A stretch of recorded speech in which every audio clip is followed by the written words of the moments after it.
In the 1800s, this particular gentleman, John Smith, was the very first Speaker of the House of Commons, a prestigious job inside Parliament, basically there to keep all sides in order. You know the very famous saying now, order, order.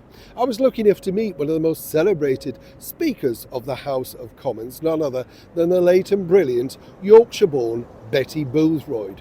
Now, Betty knew how to keep order, there's no two ways about it. Born and bred in Dewsbury, and more importantly, just knew which side of the fence. Didn't take any nonsense from anybody.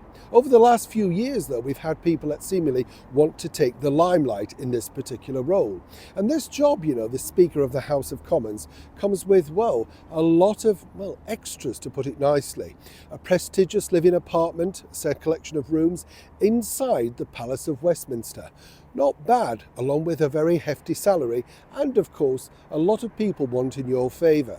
So some might suggest that this current House Speaker, Lindsay Hoyle, has literally abused the system.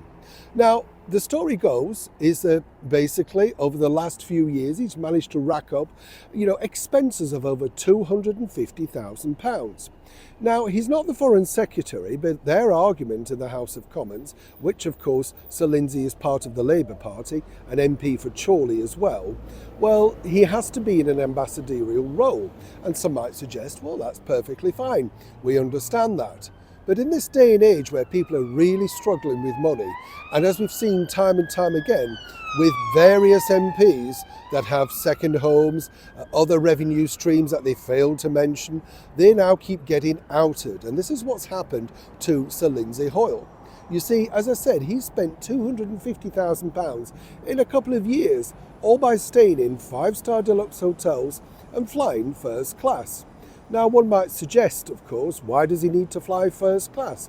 What is so important that he needs to be in that absolute added luxury?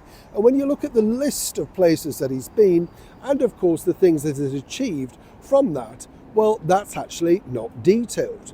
Now, as I'm recording this, there's going to be an investigation into this. What one might suggest also is, and I think this is more imperative, is why not look at the people that travelled with him? Because he wasn't alone, as ever, allegedly.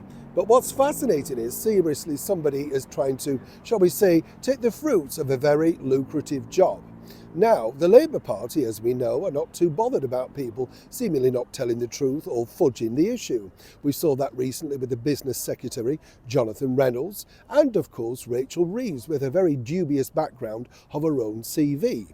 So many people just think, once again, that the current British Prime Minister, the Right Honourable Sir Keir Starmer, will simply brush this under the carpet. But as, of course, he's supposed to keep order in the House, now it becomes very difficult, doesn't it? Because unless he becomes out and basically says, this is the reason for this absolutely extravagant spending and what I brought back from all of these alleged business trips, surely it makes his position very untenable. But as there are other things taking the minds of other MPs currently, will this suddenly become just another non-story? But for the British public that I've spoken to today, out and about on the streets, they're less than thrilled with, of course, the decorum and the lack of direction that this current Speaker of the House of Commons has shown.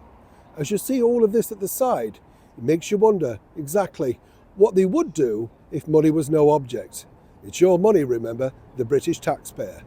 Neil Sean in the very heart of London.